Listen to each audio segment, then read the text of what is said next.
La vanille est originaire du Mexique. Les Aztèques l'utilisaient pour adoucir l'amertume du chocolat. Les Totonacs, habitants des régions côtières du golfe du Mexique, furent les premiers à cultiver la vanille. Ces derniers appelaient la vanille Caxixanas, ce qui signifie fleur cachée.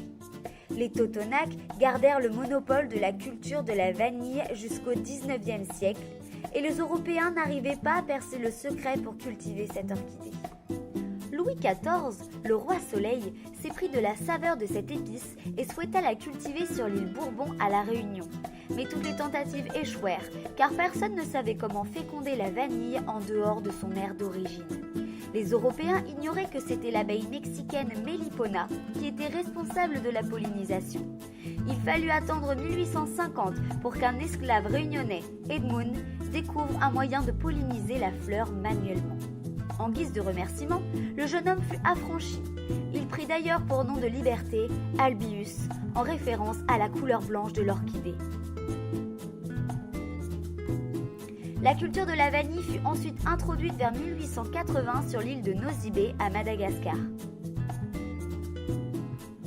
Aujourd'hui, malgré la concurrence d'autres pays tropicaux comme l'Indonésie, Madagascar conserve toujours largement son rang de premier exportateur mondial en produisant 80% de la vanille dans le monde.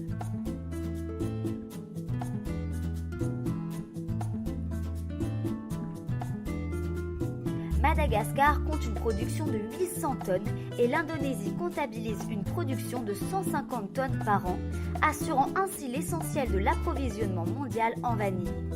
Bien qu'il ait été le berceau de la vanille, le Mexique comptabilise aujourd'hui une production de 50 tonnes par an. Les autres lieux de production comme la Réunion, le Tonga ou le Zimbabwe ont eux une production inférieure à 50 tonnes par an. En rose, vous pourrez voir les principaux lieux d'importation.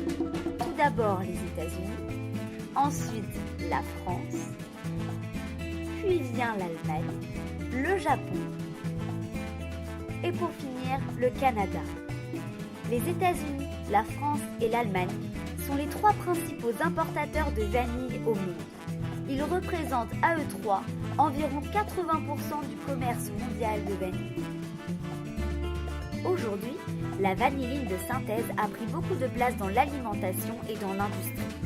On estime actuellement la production mondiale de vanilline industrielle d'environ 12 000 à 15 000 tonnes par an, alors que toute la vanille naturelle représente moins de 50 tonnes par an.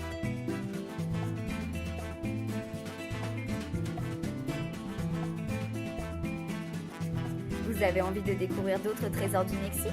Suivez Solia sur les réseaux sociaux.